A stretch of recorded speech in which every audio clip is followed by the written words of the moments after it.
Bien, mis hermanos, vamos a hablar en esta hora acerca de perseverar en la doctrina. Específicamente Juan dice en la doctrina de Cristo. Esta segunda epístola de Juan, vamos a estar reflexionando en ello. Quiero comenzar por decirles que, muchas veces cometemos el error de pensar de la iglesia primitiva como de una iglesia ideal. A menudo imaginamos, cuando hablamos de la iglesia de los primeros tiempos, de los apóstoles, imaginamos una iglesia poderosa que siempre fue venciendo todas las adversidades que se le presentaron. Pero eso sin duda, mis hermanos, es un error y vamos a hablar de eso.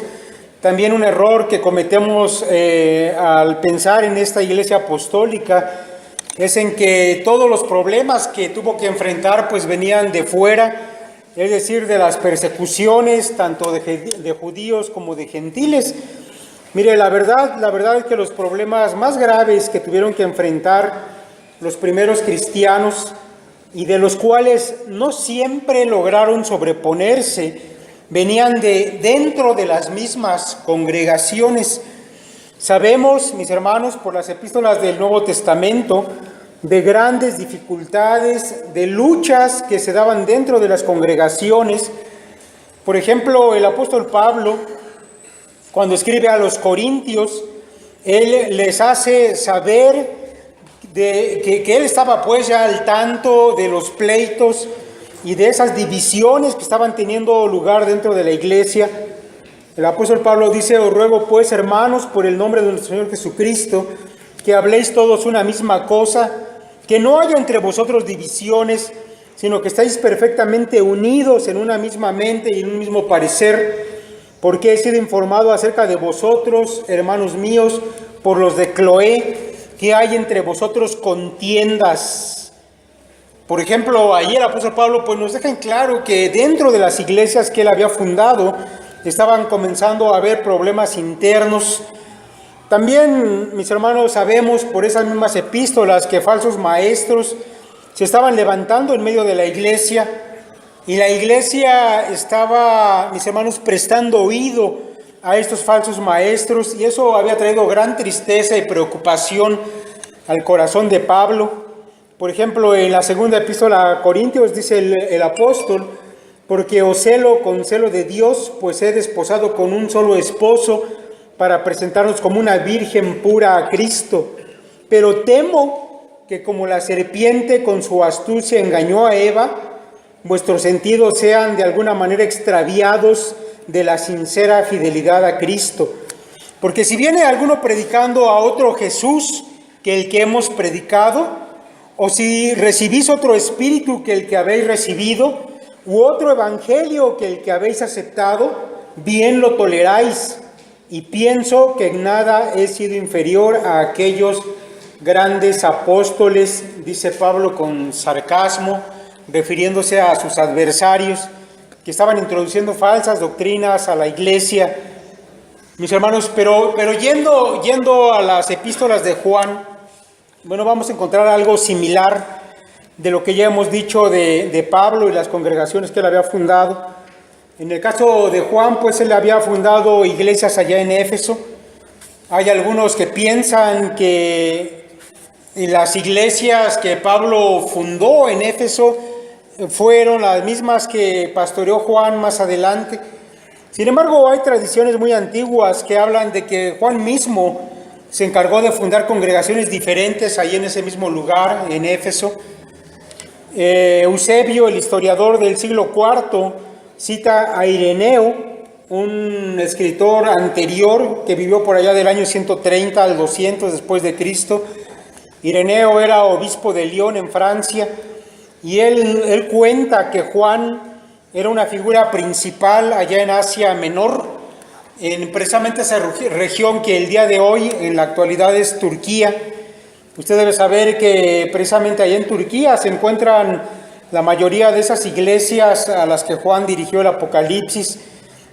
También se encuentra esta iglesia de Éfeso que Juan fundó y él mismo pastoreó ya al final de su vida. Dice Ireneo que personas del clero de toda esa región se desplazaban a Éfeso solamente para aprender de Juan y escuchar sus relatos acerca de Jesús. Yo creo que debió haber sido extraordinario poder haber ido a esa congregación y haber escuchado al mismo Juan y de sus labios haber tenido conocimiento de Jesús, de lo que él dijo, de lo que él hizo. Pero bueno, ¿cómo sabía Ireneo que esto había sucedido allá con Juan? Bueno, él fue confirmado a su vez por Policarpo, que era obispo de Esmirna, quien en su juventud fue instruido por el mismo Juan. Eusebio, quien nos da testimonio de todo esto, decía cuando escribía estas cosas que conservaba en su poder una carta del obispo de la misma iglesia de Éfeso, de nombre Polícrates, en la que el obispo contaba que Juan, el que se había recostado junto al Señor en la última cena, estaba enterrado en Éfeso. Mis hermanos, en la actualidad sigue habiendo 2 tumbas en esa antigua ciudad que afirman ser el lugar donde el apóstol Juan fue sepultado. Estaba yo viendo allá en la red las ruinas de esa ciudad de Éfeso, y justo en esas ruinas en medio hay una sepultura. Son 4 columnas que rodean a una tumba muy rústica que tiene ahí una placa y indica esa placa que ahí está sepultado el apóstol Juan. De manera que hay una gran tradición que nos dice que Juan efectivamente tuvo un ministerio en Éfeso. Mucha gente lo iba a ver y él pastoreó aquella iglesia que había fundado. Pero volviendo a estas epístolas que Juan escribió, yo quiero decirle que nos dan testimonio de la problemática interna que llegó a existir en las congregaciones que él fundó. No fue, mis hermanos, lo más grave que tuvieron que enfrentar la persecución de los no cristianos.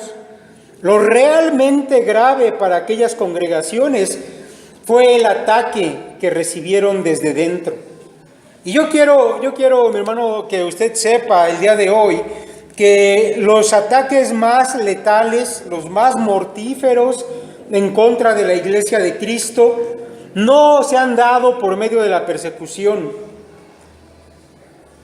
Los ataques más fuertes, más terribles, mis hermanos, han sido en el plano de las mentes de los creyentes. La estrategia favorita del maligno desde los días del huerto allá en el Edén hasta la actualidad consiste en implantar el error en la mente de los hombres. Suplantar la verdad por la mentira es parte de la naturaleza satánica. Y mis hermanos, eso viene haciendo el maligno desde el principio. Mire, Juan escribe, por ejemplo, allá en la primera epístola, y esto nos va a dar simplemente una idea de lo que estaba pasando en el contexto en el que él escribió. Juan dice allá en su primera epístola, en el capítulo 2, hijitos, ya es el último tiempo, y según vosotros oísteis que el anticristo viene. Así ahora han surgido muchos anticristos. Por esto conocemos que es el último tiempo. Salieron de nosotros, pero no eran de nosotros, porque si hubiesen sido de nosotros, habrían permanecido con nosotros, pero salieron para que se manifestase que no todos son de nosotros.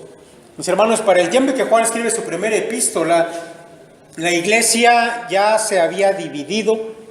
Una parte de la congregación había salido de en medio de ella y se había apartado. El error, las falsas enseñanzas ya habían empezado a cobrar su saldo y era la división de la misma iglesia. Por eso las palabras que Juan usa para referirse a quienes estaban destruyendo a la iglesia son severas. Y aquí ustedes lo han escuchado, les califica como anticristos. Y deja, por otro lado, también claro que habían salido del medio de la misma congregación. En esta misma primera epístola de Juan, en el capítulo 2, el apóstol les llama mentirosos, y en el capítulo 3 les llama hijos del diablo. Algunos han dicho que el lenguaje de Juan era demasiado fuerte, demasiado severo, para hablar acerca de sus adversarios, pero la verdad es que el celo que Juan tenía por la iglesia le hace exclamar de esta manera para desenmascarar quién estaba detrás, mis hermanos, quién estaba detrás de estos mentirosos. Pues estaba el diablo, aquel que un día va a venir en forma del anticristo escatológico y va a engañar al mundo. Estaba ya actuando desde la antigüedad, desde los tiempos de la iglesia apostólica, trayendo estragos para la iglesia. Mis hermanos, los estudiosos, y créanme que se han hecho bastantes documentos, bastantes escritos, para tratar de identificar a quiénes eran estos hombres que se habían constituido en adversarios de la iglesia y de Juan mismo, pero ha sido un poco difícil poderlos ubicar.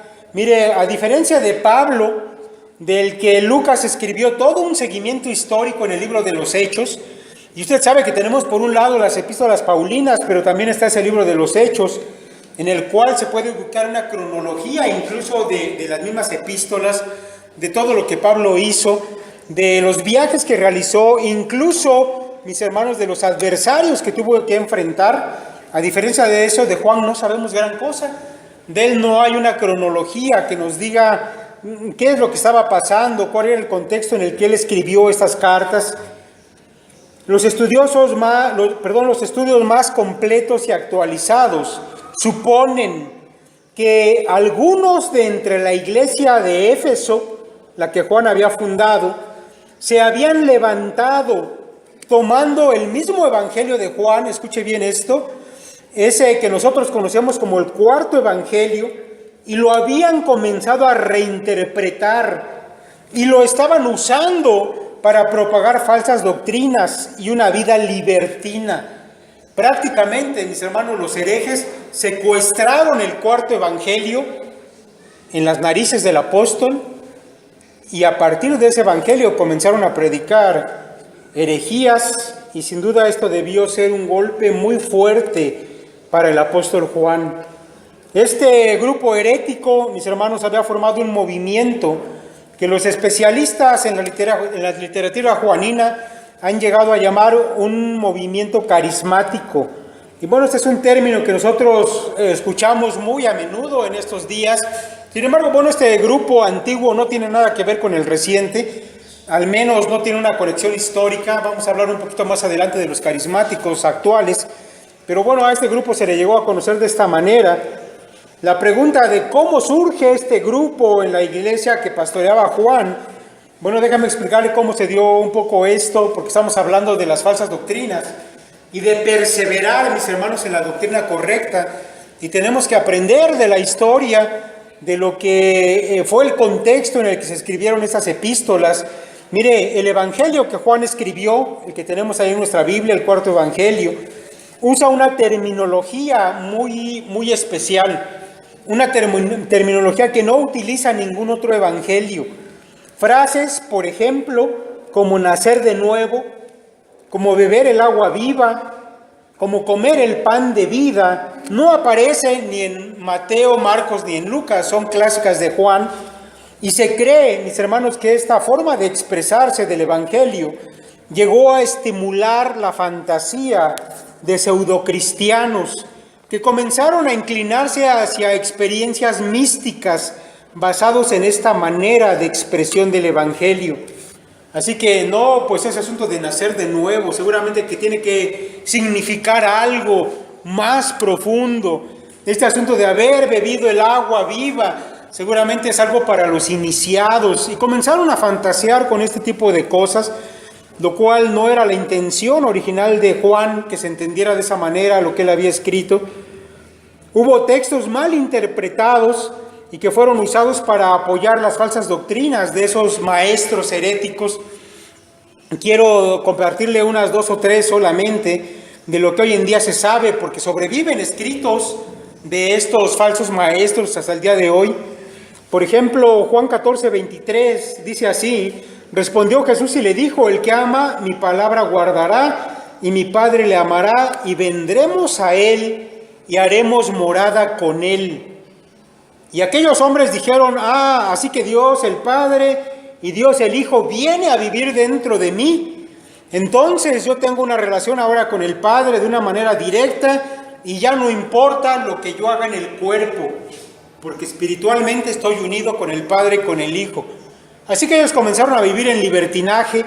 No era importante si se embriagaban, no era importante si fornicaban, porque ahora la deidad vivía en ellos y tenían una conexión directa con el Padre y el cuerpo no tenía nada que ver con eso, decían ellos. Palabras, por ejemplo, como las de Juan 14:12, de cierto os digo, el que en mí cree, las obras que yo hago, él las hará también, y aún mayores hará, porque yo voy al Padre. Ahora estos hombres decían que podían hacer milagros mayores que los que el mismo Señor Jesús había hecho. Juan 13:14 dice lo siguiente: y todo lo que pidieres al Padre en mi nombre lo haré, para que el Padre sea glorificado en el Hijo. Si algo pidiereis en mi nombre, yo lo haré. Entonces ellos dijeron, bueno, a través de mis oraciones, yo que soy tan espiritual, cualquier cosa que yo le pida al Padre me la va a conceder. Y eso comenzaron a enseñar.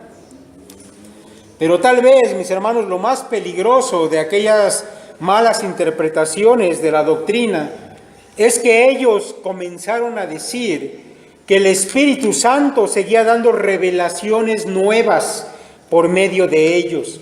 De manera que no había un límite a lo que ellos pudieran decir que habían recibido de parte de Dios y de esa manera corromper a la iglesia. Ellos se basaban allá en Juan 16:13, que dice: pero cuando venga el Espíritu de verdad, Él os guiará a toda la verdad, porque no hablará por su propia cuenta, sino que hablará todo lo que oyere y os hará saber las cosas que habrán de venir. Y ellos dijeron, esto es para nosotros. El Espíritu Santo nos va a seguir guiando y va a seguir dándonos nuevas revelaciones de cosas todavía por cumplir. Y comenzó, mis hermanos, este grupo a formar una élite, un grupo de iluminados, para los que el cuerpo físico, como ya he dicho, no tenía mucha importancia. Podían hacer toda clase de obras malas y no importaba, porque según ellos lo verdaderamente importante estaba en lo espiritual. De manera que también llegaron a decir que Cristo no vino en la carne física porque era pecaminosa. Realmente Cristo, cuando se manifestó, fue a través de una apariencia, solamente una apariencia. Por eso a esta herejía se le llegó a llamar docetismo. La palabra docetista viene de la palabra griega dokeo, que significa apariencia. Si usted va a un libro de cristología, de historia bíblica, los va a encontrar por ahí a los docetistas, los que enseñaban que Cristo solamente vino en apariencia, pero no tenía un cuerpo de carne y hueso. Y usted, si lee la primera epístola de Juan, se va a dar cuenta que él enfatiza una y otra vez que aquellos que no confiesan que Cristo vino en carne, pues no son de Dios, esos son el anticristo. Por eso Juan escribe en ese sentido. Mire, dice el teólogo Gary M. Burch, resumiendo todo lo que he dicho anteriormente, dice, básicamente se trataba de un grupo selecto de cristianos joánicos que conocían bien el cuarto evangelio, afirmaban estar inspirados por el Espíritu y ponían en entredicho la manera como Juan entendía la persona y la obra de Jesucristo, y parece que estaban teniendo un gran éxito. Así que aquellos hombres estaban ahora quitando a Juan del liderazgo y diciendo, pues Juan, tú no entiendes la manera en que Cristo se manifestó, nosotros sí lo entendemos. Y eso que Juan conoció en persona a Jesucristo, pero la congregación empezó a prestar oído a estos hombres. Y fue, mis hermanos, en este contexto que se escribieron las 3 epístolas de Juan. El propósito de estas epístolas fue corregir esos errores que estaban divulgándose y reafirmar a los verdaderos creyentes. Mis hermanos, de estas 3 epístolas, la más extensa es primera de Juan. Seguramente también fue la primera que se escribió en un orden cronológico, y además, mis hermanos, se cree el día de hoy que esta primera epístola logró reivindicar el cuarto evangelio a su entendimiento original. Después, mis hermanos, de que se escribió Primera de Juan, parte de la iglesia entró en razón, y el cuarto evangelio, que había sido secuestrado por los herejes, comenzó a tener otra vez el significado que Juan había querido que tuviera desde el principio. Hoy en día se sabe, mis hermanos, que a partir de que Primera de Juan recuperó al evangelio, comenzó a circular siempre, a donde quiera que llegaba el evangelio, llegaba acompañado de las 3 epístolas, porque preservaban de este error que llegó a conocerse como gnosticismo más adelante, a este cuarto evangelio. Mis hermanos, el texto que tenemos hoy, que hemos leído, 2 de Juan 1:9, pues tiene este sentido, el de hacer frente a un conflicto interno, un conflicto, mis hermanos, que es sobre todo doctrinal. Pero yo no quiero que usted se confunda con esta palabra doctrinal, porque a veces pensamos, cuando la mencionamos, que cuando hablamos de un problema doctrinal, pensamos que es solamente una discusión acerca del significado de las palabras, o pensamos que tiene que ver con que una parte sabe muchos textos y la otra también, y de eso se trata su discusión, o que es un asunto que tiene que ver solamente con lo intelectual. No es así. Mire, el asunto de la doctrina cristiana siempre, mis hermanos, tiene un trasfondo práctico, y siempre que la doctrina se adultera o se malinterpreta, va a traer como consecuencia algo nocivo para la vida práctica de la iglesia. Por supuesto, mis hermanos, que en las iglesias de Juan lo doctrinal estaba afectando a la vida práctica y estaban cayendo en un asunto de una vida pervertida, libertina, y se estaba desechando el asunto de la santidad de la doctrina de Cristo. Dice Juan: cualquiera que se extravía y no persevera en la doctrina de Cristo, no tiene a Dios.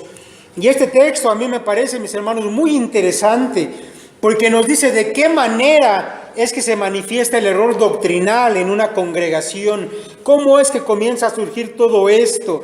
Bueno, Juan dice, y si lo tiene ahí en la vista en su Biblia, Juan dice en este versículo 9, que todo comienza con alguien que se extravía, doctrinalmente hablando, que se extravía. Ahora, la palabra extraviarse que se emplea aquí, mis hermanos, no solamente significa perder el camino. Es una palabra muy interesante. No solamente significa perder el camino. La palabra extraviarse significa ir más allá del camino. Ir más allá del camino. Por eso, incluso la misma palabra en español, si usted se da cuenta, está compuesta de 2 palabras, extra y vía. Extra tiene que ver con ir más allá, y vía con un camino, ir más allá de la vía normal, de la vía originalmente trazada. Juan, mis hermanos, está hablando acerca de gente que había querido llevar la doctrina más allá de cómo había sido dada originalmente. Ellos, los herejes, estaban intentando, mis hermanos, con fantasías en sus mentes, de llevar la doctrina a algo mejor de lo que se les había enseñado, algo más profundo, más espiritual, más para una élite de cristianos que para la manera sencilla en que habían sido enseñados de la doctrina acerca de Cristo. Y así, mis hermanos, como en el huerto de Edén pasó, donde el diablo vino delante de la mujer y le dijo: así que Dios te dijo esto. Y curiosamente lo que dice el diablo de Dios es algo malo. Así que Dios te dijo: no puedes comer de todo árbol. Como diciendo, es malo. Te puso puras prohibiciones Dios. En cambio, si tú escuchas lo que te voy a decir, puedes llegar a ser como Dios. El diablo, mis hermanos, intentando hacer creer al hombre que lo que Dios le dice es de abajo, que no es lo suficiente. En cambio, lo que él va a decir, eso sí vale la pena, te va a hacer mejor, más espiritual. Pues así como en el Edén sucedió, mis hermanos, la misma estrategia, la misma técnica sigue utilizando el diablo hasta el día de hoy. Ese asunto de querer ser más espiritual, hacer más milagros, estar más en contacto directo con el Dios mismo, etcétera. Eso es lo que se comenzó a predicar en aquella congregación que había sido fundada por el mismo apóstol Juan. Mis hermanos, sin duda que toda herejía comienza cuando el diablo logra poner en la mente del hombre la idea de que la palabra de Dios no es suficiente. Escuche esto, la idea de que la palabra de Dios no es suficiente, o que está adulterada, o que no está bien interpretada. Y entonces los hombres dejan de perseverar en esa doctrina que se les enseñó y terminan por inventar las propias. Así que el asunto del diablo es ir en contra de la revelación de Dios. El diablo odia a Dios, por lo tanto odia también la revelación de Dios en su palabra. Y déjeme ir un poco más allá. El diablo odia la manifestación más grande de Dios a los hombres, que es Jesucristo. Por eso toda herejía va a ir, número uno, en contra de la palabra de Dios, y número dos, en contra de la doctrina que específicamente habla del Hijo de Dios, quien es la mayor revelación de Dios al hombre. Así que el ataque satánico va a estar en esto, en hacer pensar a los hombres que la palabra de Dios no es suficiente, que está adulterada o que no está bien interpretada, y eso va a dar pie a la desviación. Ahora déjeme ponerle algunos ejemplos de esta manera de actuar del diablo, de cómo introduce estas ideas en los hombres. Hay sin duda, mis hermanos, ideas en la historia cristiana de esto. Por ejemplo, déjenme comenzar por hablar de aquellos que piensan que la palabra de Dios no es suficiente, y yo creo que la herejía más grande que hemos visto materializada en nuestros días y ya desde muchos años, pues es a través de la Iglesia Católica. Ellos no creen que la palabra de Dios sea suficiente, y lo demuestran, me parece que de dos maneras muy claramente. La primera, mis hermanos, es en que ellos añaden a la Escritura las tradiciones de los hombres. Para ellos la revelación en la palabra de Dios no es suficiente, de manera que terminan añadiendo pues material extrabíblico que va desde historias no confirmadas acerca de los santos y de la iglesia misma, hasta las interpretaciones no bíblicas de los papas y de otras personas ajenas a la Escritura. Para la Iglesia Católica la revelación de la Biblia no basta. Tienen que añadir también el asunto de la tradición. Y una segunda manera en que podemos ver que para ellos no es suficiente la revelación de la palabra de Dios está en que la Iglesia Católica no considera suficiente la obra de Cristo en la cruz. Por eso ellos terminan por añadir obras al asunto de la redención de Jesucristo. Ellos piensan que si no hay obras no hay salvación. Por eso se inventaron ese asunto de los sacramentos, y ellos terminan, mis hermanos, negando la suficiencia de la palabra del Señor, la suficiencia de la obra de Cristo en la cruz, de manera que lo que ellos enseñan a partir de eso es un asunto herético. Hay, por supuesto, mis hermanos, también quienes creen que la palabra de Dios, tal como la tenemos ahora, está adulterada, y también tenemos un ejemplo de eso en las religiones falsas. El caso más notable de ellos, sin duda, son los mormones. Ellos dicen que la palabra de Dios, como la tenemos en la Biblia, a través de tantas traducciones, de tantos años, pues sin duda que lo que ahora tenemos ya está adulterado. Ya no podemos confiar en que sea la palabra tal como salió de la pluma de sus autores originales. Por eso fue necesario que su profeta, José Smith, recibiera una nueva revelación que no estuviera adulterada según ellos, y fue de allí que nació el famoso libro del Mormón, que seguramente usted ha ido a mencionar, a lo mejor hasta lo conoce. Quiero decirle que no es el único libro que manejan. Además de este manejan otros dos libros, también escritos por José Smith, y incluso, mis hermanos, también ellos dicen tener a la Biblia en consideración. Lo incluyen dentro de sus 4 libros de los cuales ellos aprenden.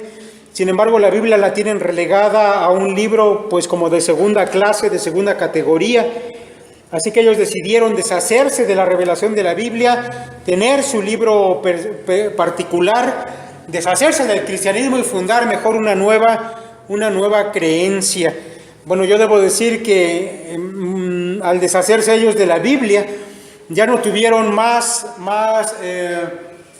asunto que retuviera esa imaginación tan fértil que tenían. Dejaron volar su imaginación y lo que los mormones enseñan es una especie de mala novela de ciencia ficción. Quiero decirles solamente algunas cosas. Por ejemplo, ellos dicen que todos los seres humanos, usted y yo, somos dioses de la misma clase que el Padre, el Hijo y el Espíritu Santo, pero que estamos pasando por una prueba. Por eso es que tenemos este cuerpo humano, pero va a llegar en el momento en que nos vamos a deshacer de este cuerpo y vamos a volver a ocupar nuestro lugar como deidades allá en el universo, ¿no? Por ejemplo, eso es lo que enseña el libro del Mormón y esta religión mormona. Bueno, mis hermanos, están por otro lado aquellos que piensan de la palabra de Dios que ha sido mal interpretada. Ya dijimos, están los que piensan que no es suficiente, están aquellos que piensan que está adulterada, hay que tener otra, pero están también aquellos que dicen, no, lo que pasa es que hay una mala interpretación de la palabra, y entonces ellos se dedican a darnos lo que consideran su interpretación correcta. Y esto, mis hermanos, es quizá la mayor fuente de herejías a lo largo de la historia. De hecho, todas las denominaciones que existen tienen que ver con las interpretaciones que se le da a la Escritura. De este tipo de pensamiento han surgido aberraciones como los llamados testigos de Jehová, a los cuales usted ya conoce, y todas las invenciones interpretativas que plasman ahí en sus revistas, en sus libros. Y bueno, yo pudiera darles muchos detalles acerca de ellos, pero son muy conocidos. Tal vez basta decir que en esas falsas interpretaciones ellos han despojado al Hijo de Dios de su divinidad. Para ellos Jesucristo no es Dios, le han rebajado a la categoría de ángel. Ellos dicen que el arcángel Miguel es Jesucristo. Como ya lo he dicho, el diablo odia a Jesucristo, que es la máxima revelación de Dios, y los testigos han atacado la persona de Cristo como está revelada en la Biblia y le han dejado en la calidad de un mero ángel. Al Espíritu Santo también le han rebajado y le han dejado como una simple fuerza, así como la corriente eléctrica, sin personalidad alguna. Este es el resultado de la herejía de los testigos de Jehová. No voy a hablar más de ellos. Yo, en cambio, quiero, mis hermanos, poner otro ejemplo de este asunto de la reinterpretación de la palabra, de un movimiento que a mí me parece más peligroso todavía incluso que el de los testigos de Jehová, porque es un movimiento que se reproduce a gran velocidad. Se sabe, mis hermanos, que es el movimiento que tiene su origen en el cristianismo, por decirlo de esa manera, que aumenta en número más rápido que cualquier otro. Y estoy hablando del movimiento pentecostés o pentecostal, como se le llama. Este movimiento, por si usted no lo sabía, mis hermanos, agrupa en la actualidad más de 500 millones de personas. Estamos hablando posiblemente del movimiento ligado al cristianismo más numeroso después solamente del catolicismo. Bueno, este movimiento, mis hermanos, que también más adelante va a dar luz a los neopentecostales o carismáticos, como se les llama hoy en día, pues no es tan antiguo como se pudiera creer. Realmente es un movimiento que surgió en el año nuevo de 1901, en una reunión de estudiantes de la Biblia, o así se hicieron llamar ellos. Quiero contarle un poquito de esto, solamente para que se dé cuenta de cómo es que surgen. Bueno, pues estos estudiantes se habían reunido precisamente la noche de Año Viejo, y se habían reunido para leer el libro de los Hechos, y estaban, bueno, llegando a la conclusión de que los dones milagrosos, espectaculares que aparecen ahí en el libro de Hechos no tenían por qué haber cesado. Ellos llegaron a la idea de que el don de lenguas era la comprobación de haber sido bautizado en el Espíritu Santo, y aquella reunión se alargó. No terminó esa noche, se quedaron durante la madrugada, porque ese grupo estuvo orando durante esa noche para recibir el don de lengua, según lo que habían entendido en su interpretación de la Biblia. Y en algún momento, mis hermanos, de esas primeras horas de la mañana del año 1901, sucedió algo extraordinario. Uno de los estudiantes, una joven mujer llamada Agnes Osman, le pidió a su maestro que pusiera sus manos sobre ella y orara para que recibiera el Espíritu Santo, y lo que sucedió después cambiaría el curso de la historia de la iglesia moderna. Como más tarde Charles Parham, el maestro de esta joven, lo cuenta, y sus mismas palabras es lo que yo voy a leer. Dice: puse mis manos sobre ella y oré, Apenas había completado 3 docenas de frases cuando una gloria cayó sobre la joven. Un halo parecía rodear su cabeza y su rostro, y empezó a hablar en un idioma chino, sin poder comunicarse en inglés durante 3 días. Cuando trató de escribir en inglés para contarnos su experiencia, lo hizo en chino. Termina de esa manera la cita de este hombre de lo que pasó en aquel momento. De ese modo, mis hermanos, se dio inicio al movimiento pentecostal moderno. El historiador pentecostal Vinson Synan explica lo siguiente, dice: la de Osman, esta mujer, se convirtió en la experiencia prototipo para todos los millones de pentecostales que seguirían, y en una década solamente más de 50,000 personas experimentarían el mismo fenómeno que Agnes Osman. Mis hermanos, quiero decirles, solamente para complementar este asunto, que después de aquella noche en que le pusieron las manos a aquella mujer y comenzó a hablar en lenguas en chino, dice ella, o dicen sus biógrafos, después otro también le pusieron las manos, habló en búlgaro, luego otro y habló en ruso, y así eran alrededor como de unas 20 personas, no eran muchas, era un grupo pequeño, así que de ahí a 50,000 en 10 años pues es bastante. Bueno, quiero decirles que ellos dijeron, bueno, ahora que estoy hablando en chino, pues tengo que ir a China, seguramente que eso es lo que el Espíritu Santo quiere decir, al haberme dado este poder hablar ese idioma. Entonces a aquella persona le pagaron su boleto y se fue a China y recibió una desagradable sorpresa. Cuando llegó a China y habló con los chinos no le entendieron. Y el que hablaba búlgaro y se fue a Bulgaria no pudo hablar con los búlgaros, porque lo que ellos estaban hablando no era más que una glosolalia, es decir, una palabrería sin ningún significado. Pero el movimiento creció aceleradamente y hoy en día son más de 500 millones de gente que está basada en esto, en esa creencia errónea, en una malinterpretación bíblica. Los pentecostales y los carismáticos, mis hermanos, reinterpretan la Escritura, dándole un énfasis desmedido a la persona y a la obra del Espíritu Santo, y le ponen por encima de la persona y la obra de Jesucristo. Y una vez más tenemos el patrón que nos ha descrito Juan: cualquiera que niega al Hijo no es de Dios, y ellos ponen por encima del Hijo a la persona del Espíritu Santo y a la obra del Espíritu. Y tal vez usted pueda pensar, bueno, pues que no es lo mismo, el Espíritu Santo y Jesucristo a final de cuentas son Dios, ¿no? Así que no pasa nada.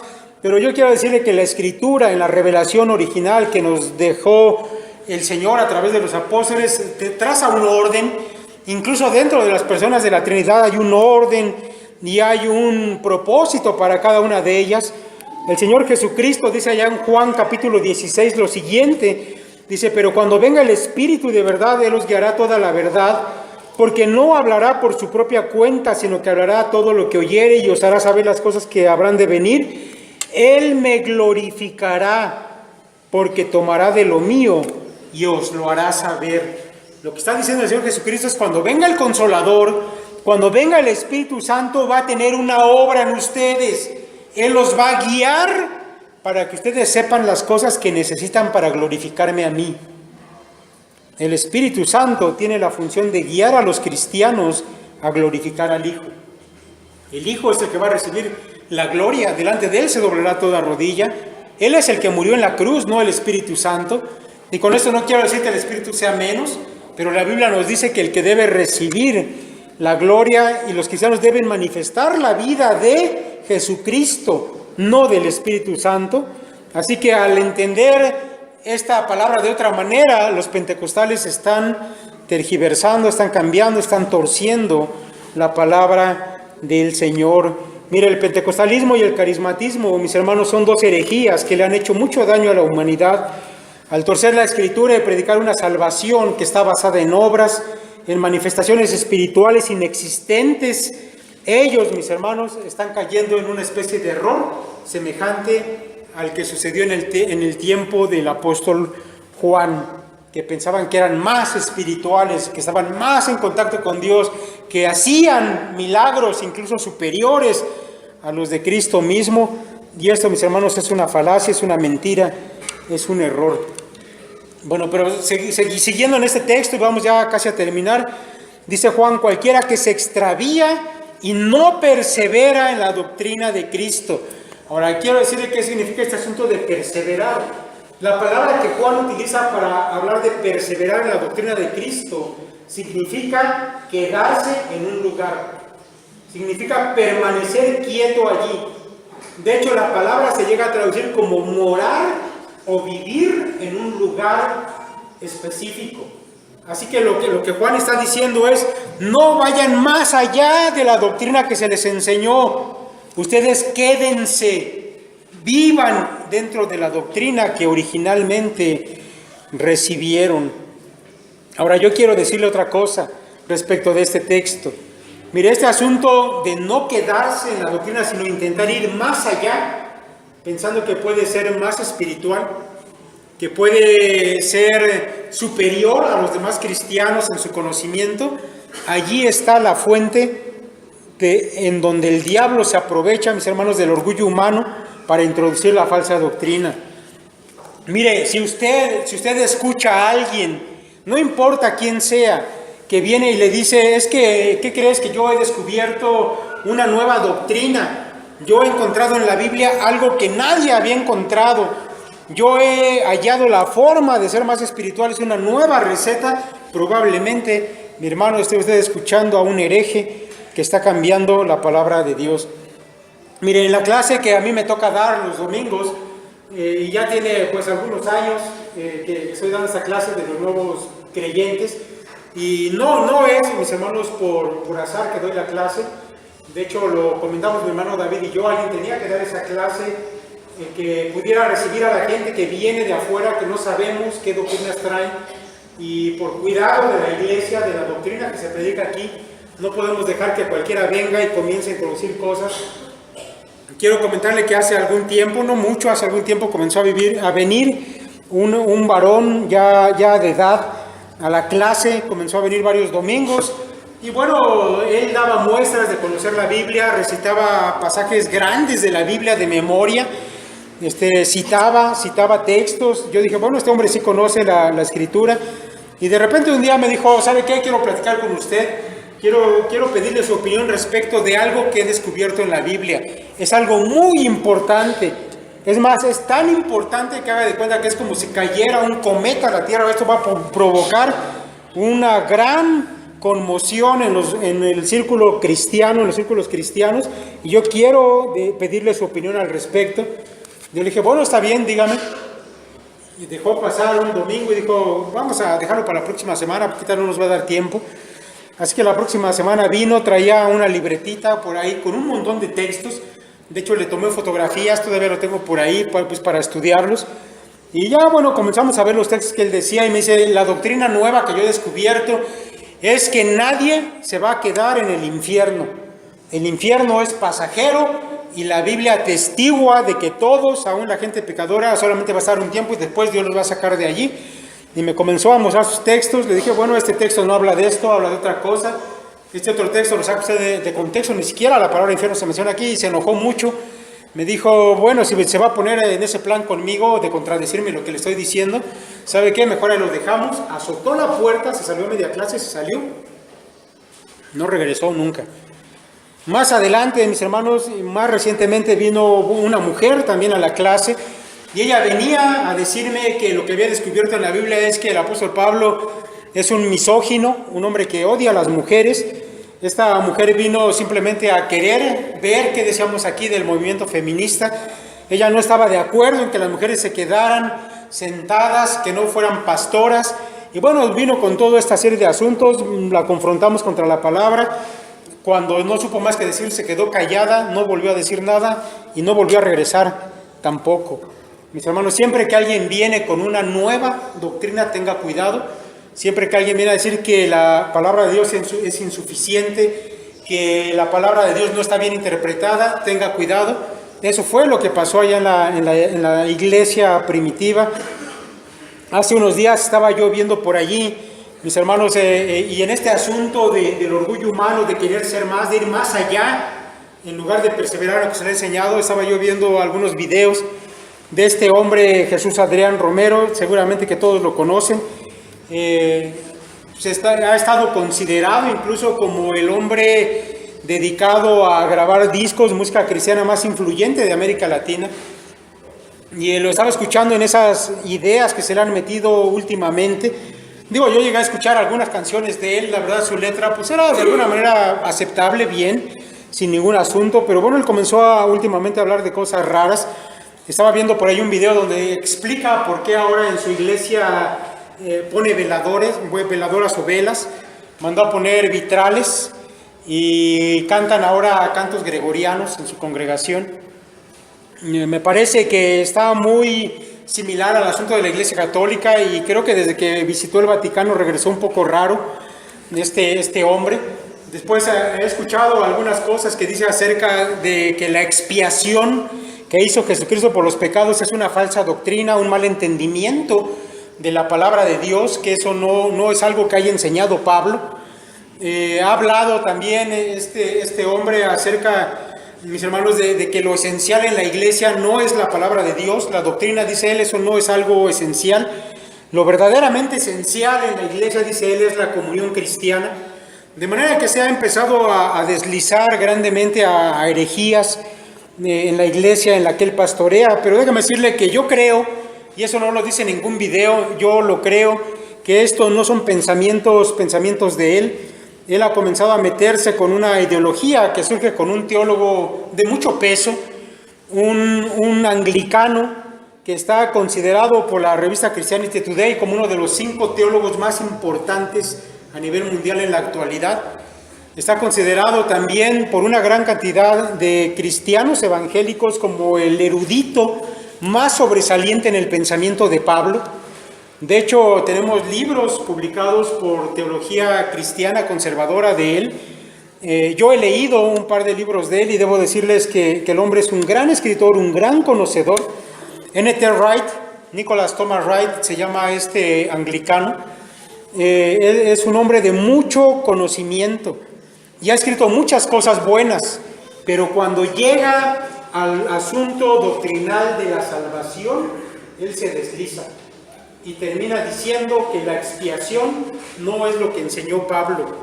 Lo que él quiso enseñar fue otra cosa, que el asunto más importante en la iglesia es la comunión cristiana. Y cuando yo escucho a Jesús Adrián Romero, digo, esto no lo tomó él, no tiene esa capacidad teológica, esa es la verdad. N.T. Wright sí, y por eso es peligroso. Por eso es peligroso, porque si tú crees que eres un cristiano de altos vuelos teológicos, mi hermano, ten cuidado. Dios no te llamó a ser un erudito. Dios te llamó a perseverar en la doctrina de Cristo, es decir, a andar en los pasos que Cristo anduvo, a vivir esa vida sencilla que Cristo tuvo de santidad, agradando a Dios, y no te llamó a ser un intelectual. Pero cuando, mis hermanos, el hombre piensa que puede ser un intelectual, un conocedor, el diablo se mete a través de estos pensamientos y entonces corrompe a la iglesia. Yo quiero terminar, mis hermanos, con un fragmento de un estudioso de la literatura juanina que a mí me conmovió, realmente me conmovió, solamente para dejar en claro cuál es, mis hermanos, el resultado de la herejía. Y como yo les decía al principio, la iglesia primitiva no siempre salió adelante. La iglesia primitiva no siempre fue tan poderosa como nos la imaginamos. Y quiero leer este fragmento de qué fue lo que pasó, mis hermanos, con aquellas iglesias que Juan fundó. Y les repito, es algo que a mí me conmueve, me parece triste. Se los voy a leer. Este fragmento dice así: pero la iglesia juánica no iba a sobrevivir al conflicto. La iglesia se dividió. Unos líderes fuertes condujeron a la iglesia por el camino del gnosticismo y el docetismo. Esa iglesia no creció ni prosperó. La iglesia de Pablo y Bernabé en Antioquía llegó a ser una mega iglesia. Era grande, rica e influyente y enviaba misioneros por el Mediterráneo. Incluso eruditos bíblicos famosos de siglos posteriores, como Diódoro y Luciano, procedían de esas iglesias.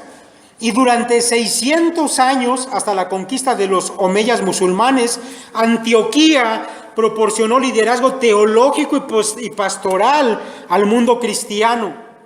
Pero no se puede decir lo mismo de la obra de Juan. La comunidad juánica desapareció en la historia, sin herencia, sin constancia escrita, sin fama alguna. Mis hermanos, a final de cuentas, el diablo se ha cobrado a sus víctimas, ha dividido iglesias, las ha borrado del mapa, y en el caso incluso de una iglesia liderada por un apóstol, bueno, pues lo que se sabe hasta el día de hoy es esto. Se sabe que esa iglesia de Juan, una gran mayoría se fue con los gnósticos, y unos pocos discípulos del apóstol finalmente se fueron a encontrar con la iglesia que venía de parte de Pablo, una iglesia grande, fuerte. De aquel pequeño grupo de discípulos de Juan aportaron a la iglesia que venía de parte de Pablo el cuarto evangelio, las epístolas, las 3 y el Apocalipsis. Y mis hermanos, de esa manera Dios preserva su palabra, preserva el evangelio inspirado por él, y aún aquellos pocos discípulos encontraron un lugar a donde ir, pero aquella iglesia que había fundado el mismo Juan desapareció. Es algo triste. Dios preserva sin duda su iglesia, pero mis hermanos, también la herejía cobra su cuota. Yo les invito, mis hermanos, a que perseveremos en la doctrina del Señor, esas doctrinas básicas acerca de quién es Cristo, de la obra que Él hizo, la tenemos que conocer bien al dedillo. Yo quiero decirles que en las próximas semanas, y lo vamos a estar anunciando después, vamos a estar teniendo en los cultos de la tarde, que estamos aprovechando para estudio bíblico, cultos o estudios acerca de esta doctrina básica. Vamos a volver a explicar qué es la Trinidad de una manera bíblica correcta. Vamos a hablar acerca de la divinidad de Jesucristo, del Espíritu Santo. Así que si usted lo sabe pero ya se lo olvidó, véngase. Mi hermano, si usted no lo ha escuchado todavía, no lo entiende todavía, mis hermanos, les vamos a invitar a que estén viniendo a esto. Debemos perseverar en la doctrina de Cristo, porque eso, mis hermanos, significa ser de Dios y no del diablo. Vamos a orar.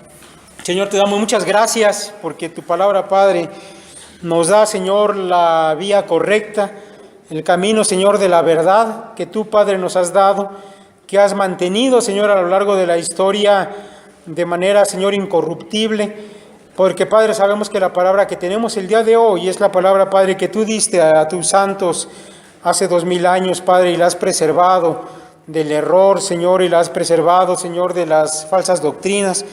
Te lo agradecemos, Señor, y porque a través de esa palabra, Señor, tú nos nutres, nos enseñas, nos permites crecer, Señor, y ser más parecidos, Padre, a tu Hijo Jesucristo. Ese es el propósito que tú tienes para nosotros. Te rogamos, Señor, que siga cumpliéndose en los miembros de esta iglesia, en mis hermanos, Señor, que nos están escuchando ahora. Guárdale, Señor, tú a cada uno de ellos. Preserva, Señor, a esta congregación, Señor, de la herejía, del error, Señor, de la falsa doctrina, de los ataques del enemigo, Señor, que nacen desde dentro. Gracias, Dios, una vez más por tu palabra. En Cristo Jesús. Amén.